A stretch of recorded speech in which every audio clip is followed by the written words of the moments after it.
What happened? Oh, my mother.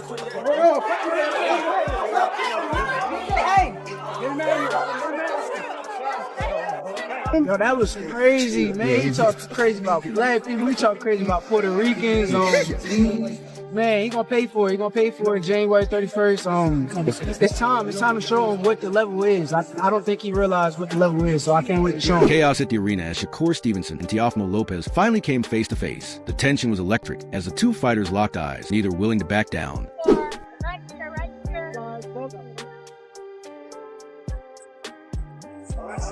And face off, guys, face off. All right, Tio, this is Johnny Boy. What do you do better than Shakur Stevenson? With Shakur Stevenson, I do everything better than him. I do everything better than him. Are you planning for a knockout or just you're happy with the decision? All of it will come. All of it will come. Mike Tyson tried to go for knockouts in his career and never got there, you know, and I think there's like a hoax to it, or like a jinx. When you try to go for a knockout, you don't get it. So you just gotta naturally let it happen when the time is right. And you could tell this was more than just hype. This was two champions mentally measuring a moment that could define their legacies. Shakur stayed calm but sharp, looking Teofimo dead in the eye and calling him the truth. You don't want to do that. You call him the truth. You respect him as a fighter. What do you expect about him? At the end of the day, I'm an honest fighter. I sit down, I watch, and I see who's good and who's not. And when I watch him, I think he's a great fighter. So, me being honest with you, that's all cool.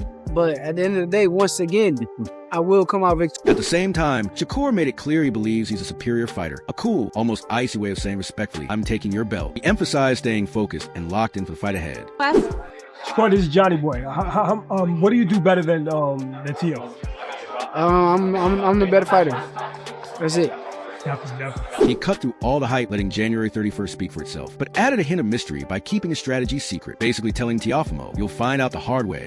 One of the big narratives surrounding the last fight was the whole Tom and Jerry aspect of it. We're expecting to see you stand in front of Teofimo Lopez. And I can't tell y'all how I'm going to fight. Why would I tell you? If I tell you, that means I'm telling him. So at the end of the day, it'll be a surprise for him and just come in on fight night and I'll be right. Teofimo, on the other hand, radiated pure confidence. He claimed he does everything better and promised to bring the pain with a clear game plan, chaos, but with a blueprint. I think when you're the best at what you do and you're outspoken like myself, yeah, you're gonna have that underdog. He's like a slumdog millionaire, so it's okay. I prefer it. I don't mind it. We're always against all odds. That's what I like to say.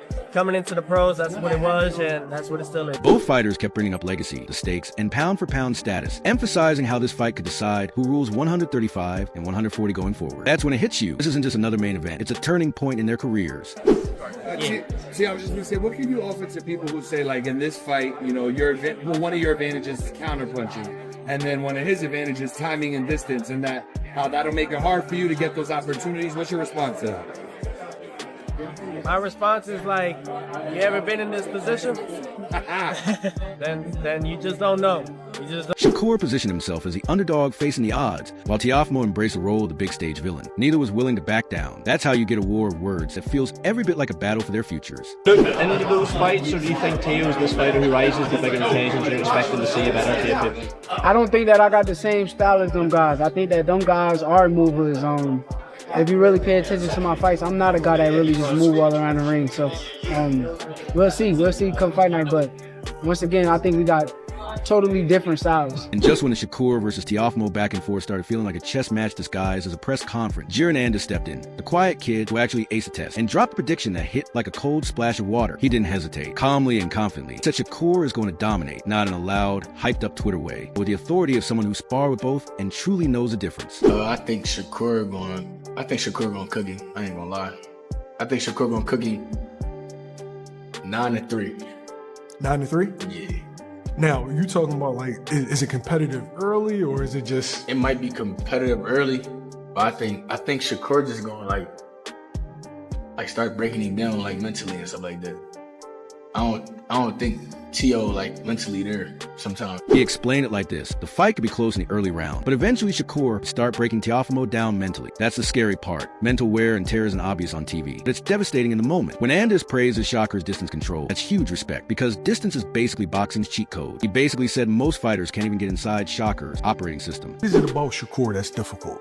I just think with these guys, I think Shakur, like, he knows his distance well, and I don't think the other guys can like reach him or capitalize off of that.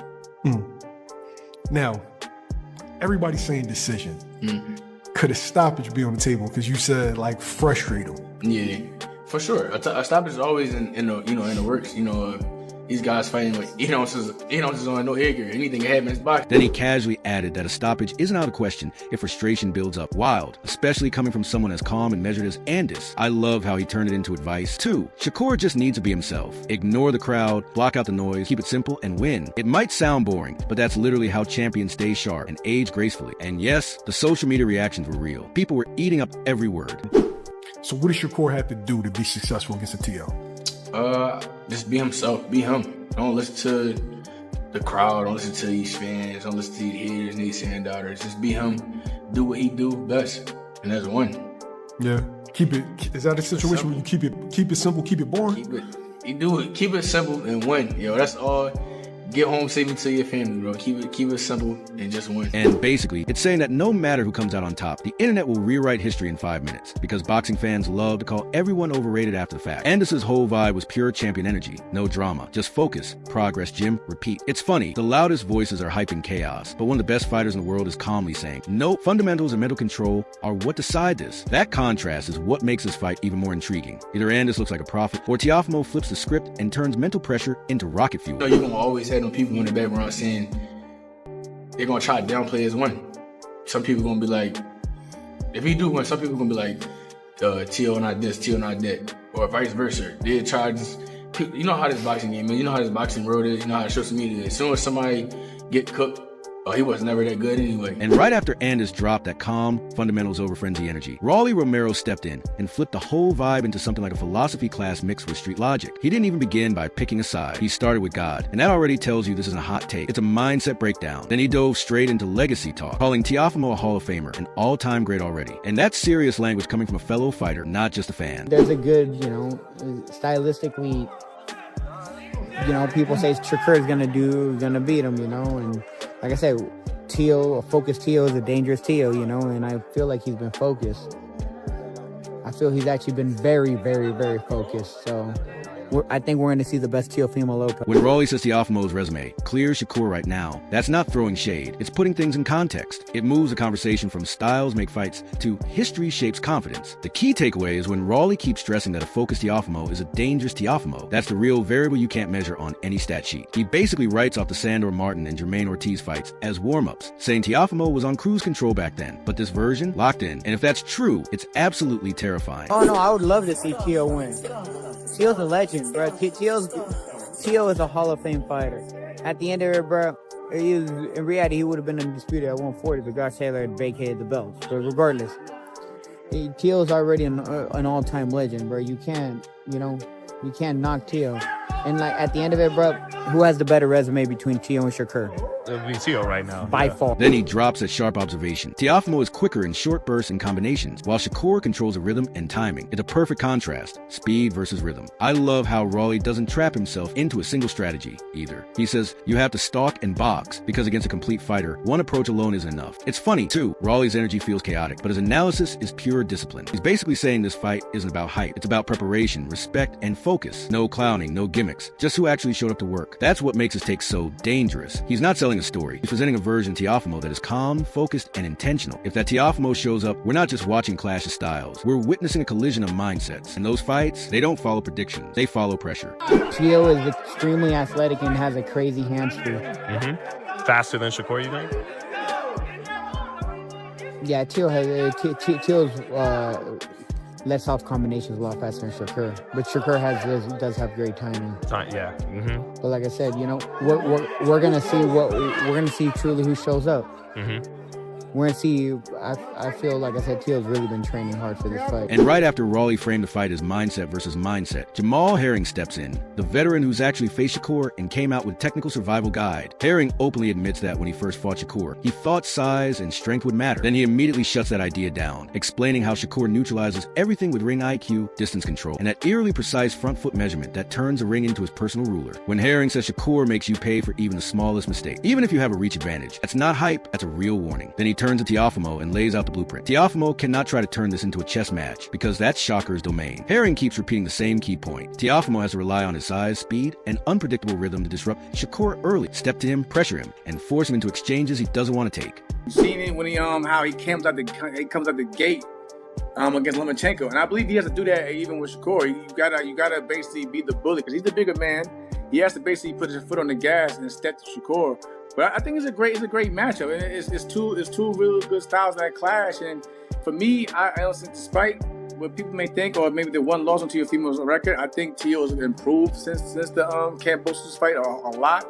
And I think it's a great matchup for boxing. I'm actually excited. He even breaks down rhythm like a boxing lesson, pointing out that if you attack Shakur at the same tempo, he'll read you, find your timing, and start dismantling you, just like he did to Herring in the Valdez fight. That's brutal honesty. Herring's main point. Teofimo has to constantly change speeds, mix up his cadence, touch, bang, then reset, because predictable rhythm is basically giving Shakur an invitation to counter you into a highlight reel. He also warns that Shakur is just incredibly fast. Once he senses a punch, he remembers it and rarely lets it land again, which is terrifying for any opponent. But Herring doesn't make Teofimo out to be helpless. He keeps emphasizing that Teofimo is bigger, stronger, and more athletic, and if he can connect early and often, that could shift the fight entirely. Still, the bottom line is clear. Teofimo must impose his will, control the pace, and force the fight. He can't let it turn into a clinic for Shakur. Tricky things that Shakur does that Teo may need to look out for. His timing. Because if you miss, he'll make you pay. So he's definitely. That's what I meant. You have to change your speed up. That's what they say in the gym. Change your speed up. Because you keep coming with the same speed and timing, he's gonna pick it up. And then he's gonna find his rhythm and start picking you apart that way. So you gotta basically change. You gotta change a lot of things in there with Shakur. Because if Teofimo lets Shakur control the rhythm, distance, and tempo, Herring basically says he's already behind. And against Shakur, playing catch-up turns into frustration almost instantly. When you put all of this together, this fight stops looking like just another title bout. It becomes a true crossroads moment. Shakur walks in with that cold, calculated technician aura, backed by experts saying he can mentally and technically break Teofimo if he controls rhythm and distance. Teofimo, meanwhile, steps in with legacy on the line, confidence in that dangerous, focused version of himself that's already shocked the world before. Experts are basically saying it all comes down to tempo, mindset, and who imposes their style first. Chess match, pressure cooker clinic, or pure chaos. One guy is upgrading his legacy. The other is rewriting the narrative in real time. Just because we've never really seen Shakur, and let's be honest, in a real tough bout yet, where he looks like he's at the point of losing anything. You know what I mean? I saw obviously you have to favor Shakur. Like I said, Teo's had issues. Like you say, he was sick, whatever. He had issues with the Kambosos fight. He had issues with the Jermaine Ortiz fight. So, of course, you have to favor a guy like Shakur in this. Now it's your turn. Who do you think comes out on top and why? Will Shakur's timing, distance control, and ring IQ dismantle Teofimo? Or will Teofimo's athleticism, speed, and relentless pressure turn the tables? Drop your thoughts in the comments. Let's break this down and debate it properly.